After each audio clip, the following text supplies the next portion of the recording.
Well, yesterday on The View, of all places, Whoopi Goldberg took exception to her language. And she said that essentially Alexandria Ocasio-Cortez was not giving establishment Democrats like John Lewis and Dianne Feinstein and what they have done in the past in Congress enough credit. Listen to this. You just got in there, and I know you got lots of good ideas, but I would encourage you to sit still for a minute and learn the job before you start pooping on people and what they've done. You got to do something, too. So, at 29 years old, she's taken on Nancy Pelosi, joined a protest in front of her place. She also talked about getting some candidates to run against incumbents on the Democratic side for the nomination for different seats, and that's what Whoopi Goldberg found offensive. Also, the fact is she is extremely charismatic, extremely confident. I think that she comes off very likable, but her ideas are so in a way in which I think that Democrats cannot be that comfortable. She's got 2 million followers, and 60 Minutes is featuring her, and she's talking about becoming Sweden or Norway or Venezuela. Taxing at 70%. Yeah, to 70%, only if you make over $10 million. Well, then she also went back and forth with Steve Scalise, and Mark Cuban said, hold on, stop with the partisan rhetoric. He tweeted this out. He said, be a radical, be different, be a change leader, innovate. It's your generation's turn to govern. Go for it. But please leave our bad habit of using partisan language, us versus them, Republicans versus Democrats, libs versus conservatives behind. We are all in this together. Change the game to change the world. And I think that's great because he sees the frustration of the outside in the business world, which almost caused him to get into the political world, because it's always us versus them. And we know in life there's always a middle ground. Whether you're bidding on a house or trying to buy a car, you negotiate, you get the best deal possible. If you don't get a deal in politics, you sit in your corner and wait for the next election. And it's getting a little redundant. We're about 20 years into waiting for the next election. Well, you know, the president has his primetime thing tonight, and Democrats are saying we want our primetime thing. And there were some rumors that maybe Ocasio-Cortez would be the one to speak out. I'm sure Nancy would say no. I'm sure Chuck Schumer would say no. But you can rise too fast, and you do have to learn the job and let the people who have been in there for a lot longer than you kind of take the leadership roles. So what do you think about her comments and also the comments from Whoopi Goldberg? Email us, friends@foxnews.com.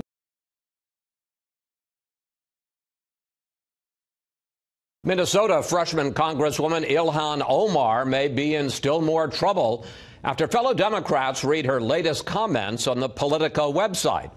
Omar says the hope and change offered by Barack Obama was a mirage, recalling the caging of kids at the border and the droning of countries around the world, both on Mr. Obama's watch. She says he operated within the same broken framework as his Republican successor. Quote, we can't be only upset with Trump. His policies are bad, but many of the people who came before him also had really bad policies. They just were more polished than he was.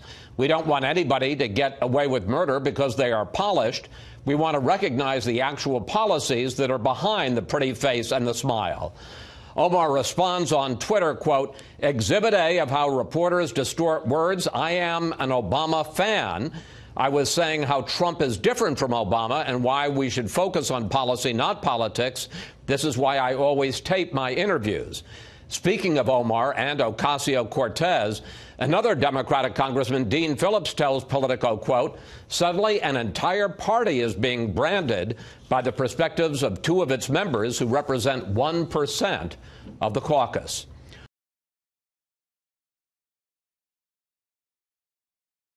It's already super legal, as we've seen, for me to be a pretty bad guy. So it's even easier for the President of the United States to be one, I would assume. That's right. Thank you very much. Let's play a lightning round game. I'm going to be the bad guy, which I'm sure half the room would agree with anyway. And I want to get away with as much bad things as possible, ideally to enrich myself and advance my interest, even if that means putting my interests ahead of the American people. I have enlisted all of you as my co-conspirators, so you're going to help me legally get away with all of this. So, Mrs. Hobart Flynn, I want to run. If I want to run a campaign that is entirely funded by corporate political action committees, is there anything that legally prevents me from doing that? No. Okay, so there's nothing stopping me from being entirely funded by corporate PACs, say from the fossil fuel industry, the healthcare industry, big pharma. I'm entirely 100% lobbyist PAC funded. Okay, so let's say I'm a really, really bad guy, and let's say I have some skeletons in my closet that I need to cover up so that I can get elected. Mr. Smith, is it true that you wrote this article, this opinion piece for the Washington Post entitled, "These payments to women were unseemly, that doesn't mean they were illegal"? Well, I can't see the piece, but I wrote a piece under that headline in the Post, so I assume that's right. Okay, great. So, green light for hush money. I can do all sorts of terrible things. It's totally legal right now for me to pay people off. And that is considered speech. That money is considered speech.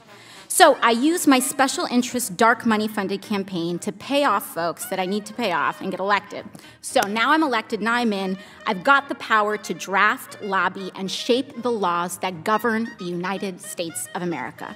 Fabulous. Now, is there any hard limit that I have? Perhaps Mrs. Hobart Flynn, is there any hard limit that I have in terms of what legislation I'm allowed to touch? Are there any limits on the laws that I can write or influence, especially if I'm based on the special interest funds that I accepted to finance my campaign and get me elected in the first place? There's no limit. So there's none. So I can be totally funded by oil and gas. I can be totally funded by Big Pharma, come in, write Big Pharma laws, and there's no limits to that whatsoever. That's right.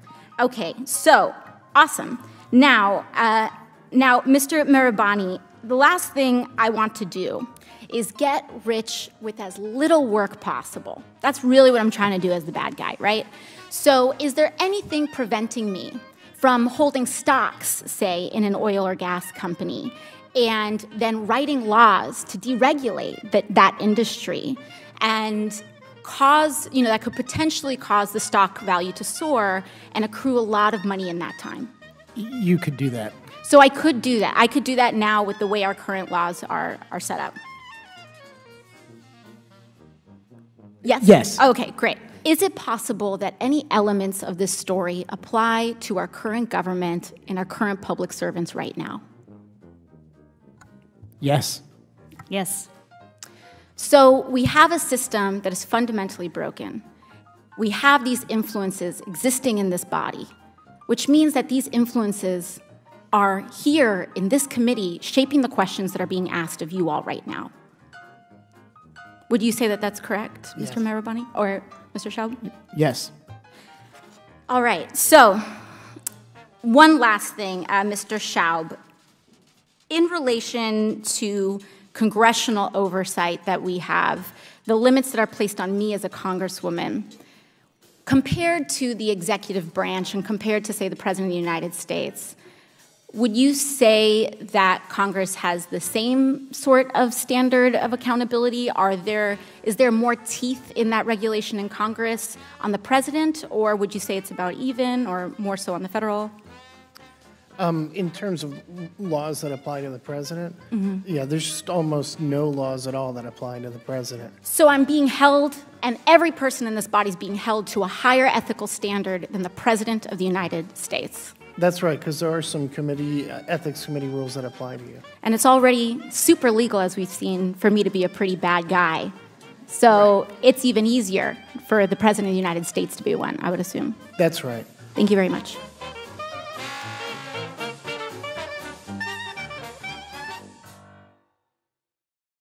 Hola Florida, introducing Boricua Beer and Taino Light Beer. Boricua and Taino Light are crafted beers that are rich in flavors and brewed right here in Florida. Taino beer has a crisp, refreshing Caribbean flavor style when enjoyed chilled. Boricua beer is a craft ale with full body flavor that is a beer drinker's beer. Boricua and Taino Light Beers. Enjoy responsibly. Now. It is the kind of weekend where an ice-cold beverage is probably the thing you want. A local businessman launching his own craft beer company, and he's targeting Hispanic customers. He's at the Sentinel today to tell us more about this new beer. Caitlin.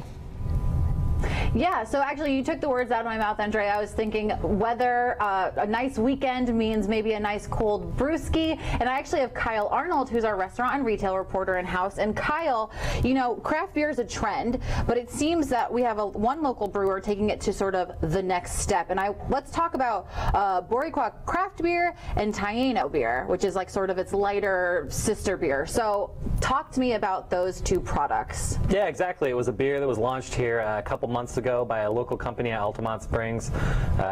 Danny Ramos is running it. It's being produced up in Cape Canaveral at Florida Beer Company. And it is a beer that is, you know, hoping the Boricua name means Puerto Rican.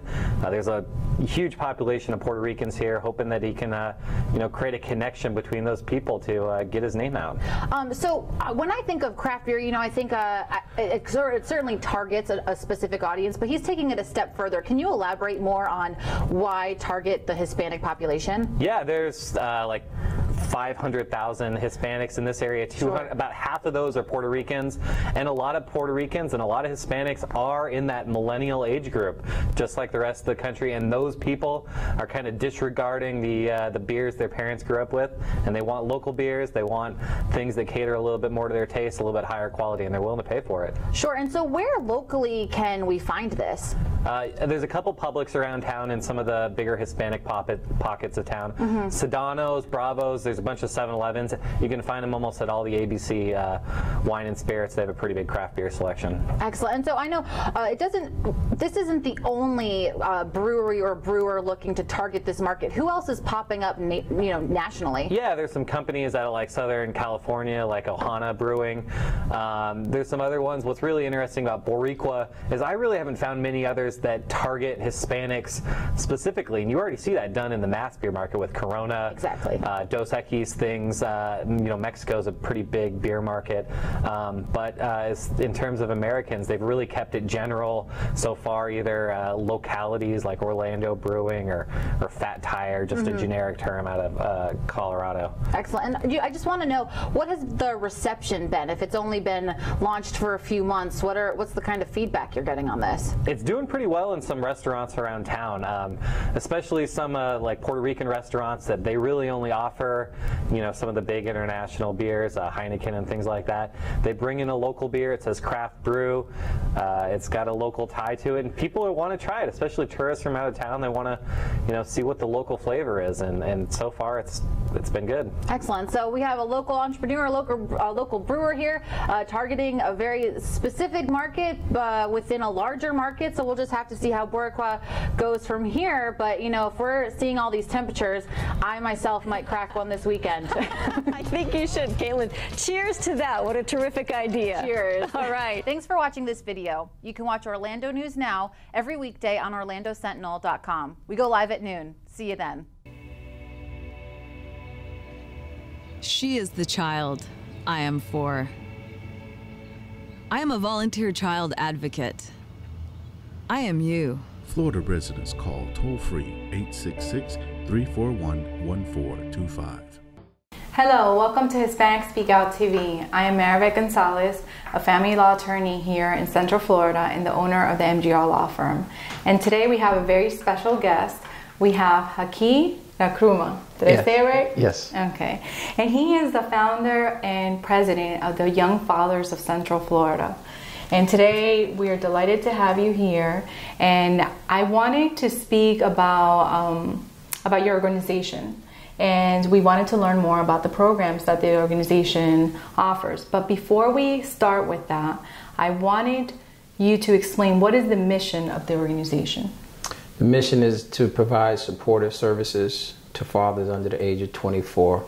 However, we do provide services for older fathers, but the majority of our programs, which we have 9 of them, are focused on providing supportive services to teen and young fathers. Okay. And when did you see or feel that there was a need for an organization such as this? I've seen a need since I was in undergrad school and college a few years ago. And no matter what station in my life, whether it was undergrad school, graduate school, in the United States military, serving over in Korea, I saw the need. So here in Florida, when I relocated here from New York, I saw a need immediately. I was working at Valencia College at the time, and so many young men were dropping out of school. And since I was in charge of admissions and records, I was able to see statistics and to see a lot of the young men were dropping out not because of academics, but because of financial need. A lot of them had children and they needed to find steady employment, full-time employment. So I resigned from Valencia as an administrator, went from an income to no income, and decided to move forward with the organization, starting with 2 programs. Now we're in our 13th year, and we have 9 programs. And with regards to the 9 programs, I see you have Dad-to-Dad Mentoring. That's one of your programs. Can you tell us a little bit about Dad to Mentoring program? Yeah, Dad-to-Dad Mentoring is a 1-year commitment a mentor gives to a mentee, and they go through a training process, a 10-day training process. But we found that a lot of young fathers weren't raised with a strong father figure in their home, so a lot of them have no idea how to be a father. So the Dad-to-Dad Mentoring program helps them to understand the good and the bad of parenting. Parenting is difficult, doesn't come with a manual. So by them seeing what it's like to pay bills and to go through different hardships with your children, for them to see that up front for a 1-year commitment is impactful to all of our mentees and the mentors. We have mentors who've been mentoring with us for 4 to 5 years. They've worked with 4 to 5 different fathers. So we usually like just 1-year commitment so that the mentors, since there's a shortage of mentors, that they can get the opportunity to mentor with other young men. And when you're doing these mentoring programs, even though it's called Young Fathers of Central Florida, you also, because I've heard you speak before, is to instill the values that the parents have to co-parent. Absolutely. Right? The mother and the young father. Right, that's extremely important. Our parent training program, for example, when we first started, we only allowed fathers to come in. But then we began to see that a lot of the mothers didn't have directions and lacked parenting skills, because most oftentimes those mothers were young as well. And even so, I hate to say it, but a lot of their mothers are young. So we have grandmothers who are in their late 20s and early 30s. So it's unfortunate, but so we found that a lot of young mothers did not have any type of direction. So we invited all of them in. We even invite grandparents in now, because grandparents are caregivers.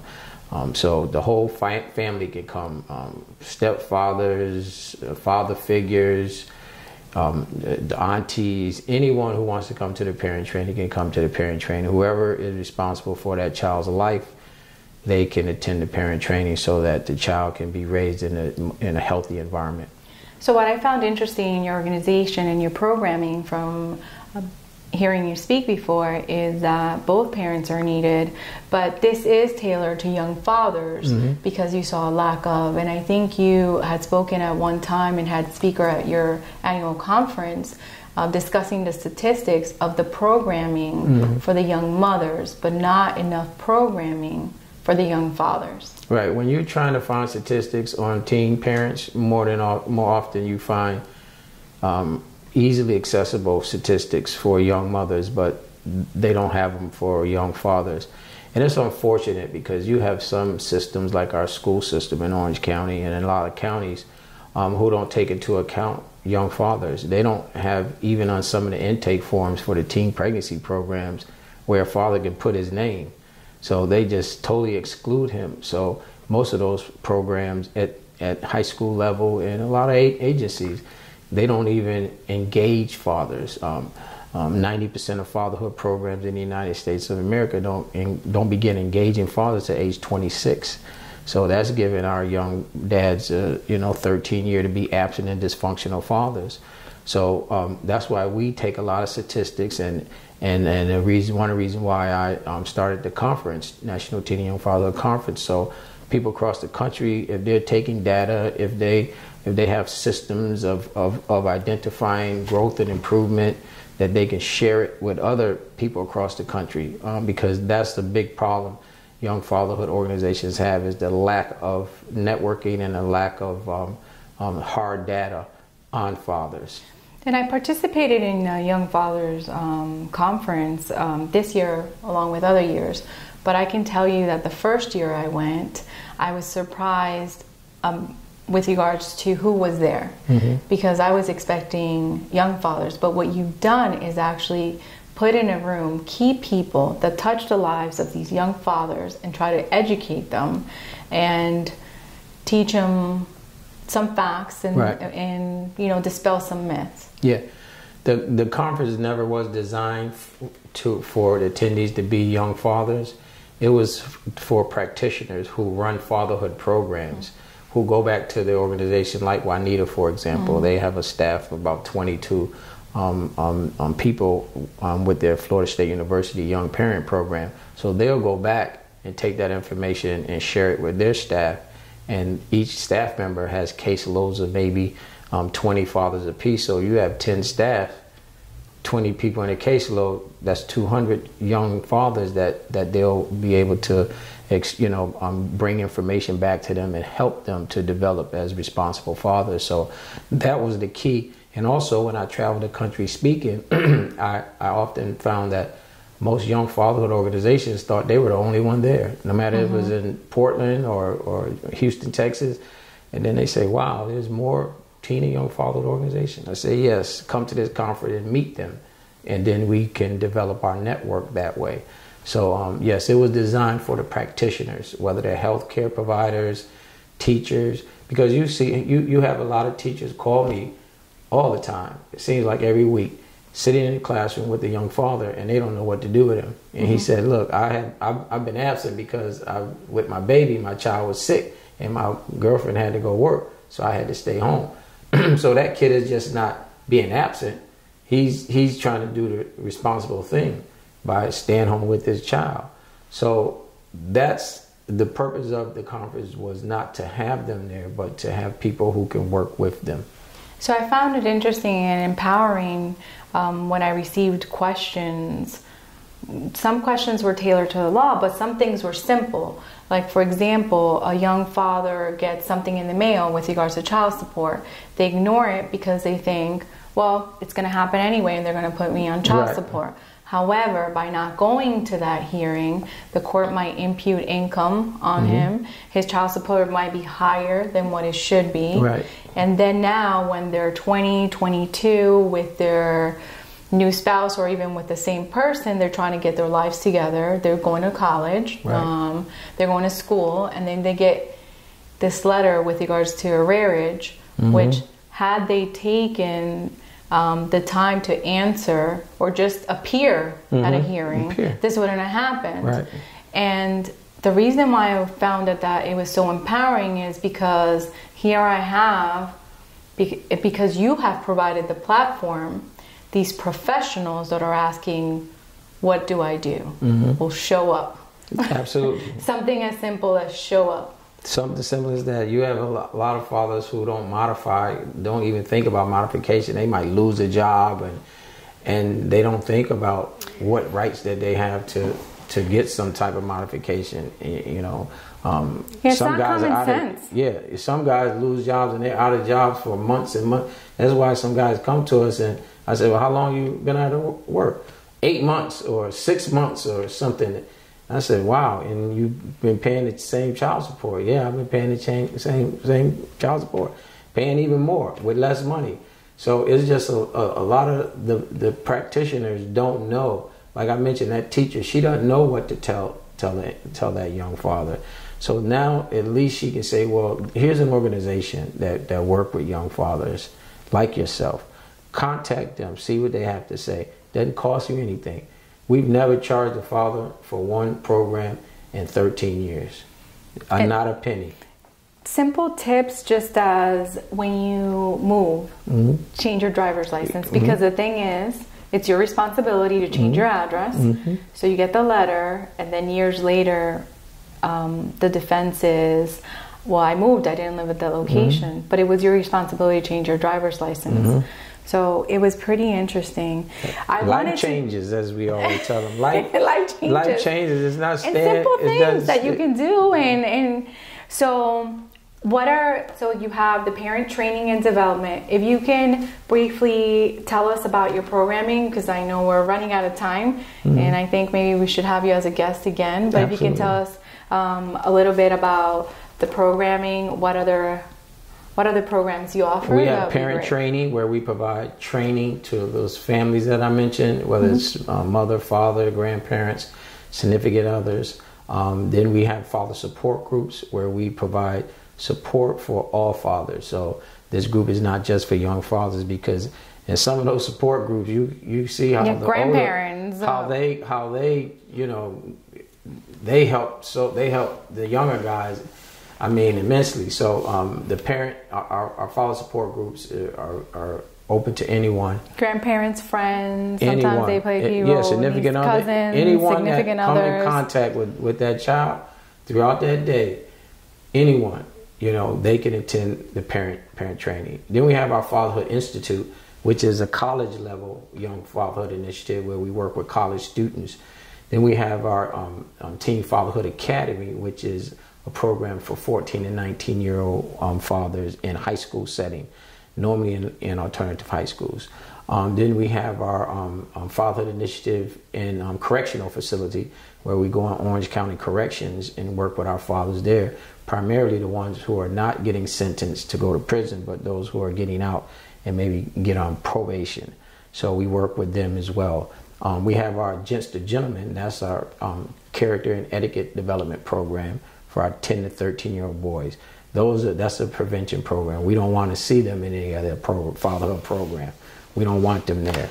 And then we have our community center initiative with the city of Orlando and Orange County, where we go into the community centers and work with young fathers in the 22 in the city and 24 in the county recreation centers. And then we have our newest program, our Young Father Initiative, where we Orange County funds the program, and we do case management for a year for 25 fathers. And that's fathers of all age. Half are under 24, then the other are a little bit older. And if you wanted somebody to get involved in your organization and maybe with their time, their mentorship, supplies, food, especially during the holidays, how would they get in contact with you? They just go online to our website, youngfathersofcentralflorida.com. And we'll put this information up for our viewers. Yeah, and there's a comment question section where they can send it in.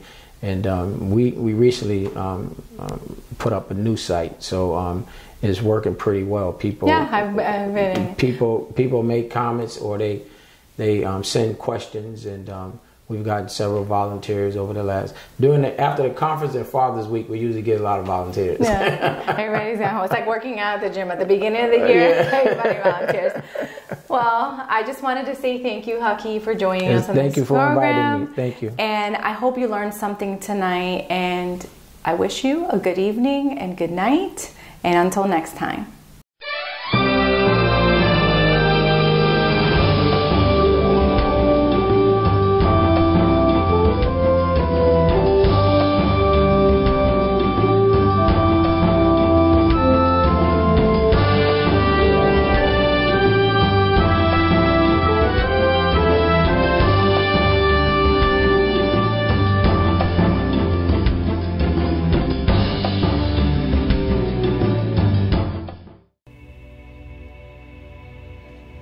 She is the child I am for. I am a volunteer child advocate. I am you. Florida residents call toll-free 866-341-1425.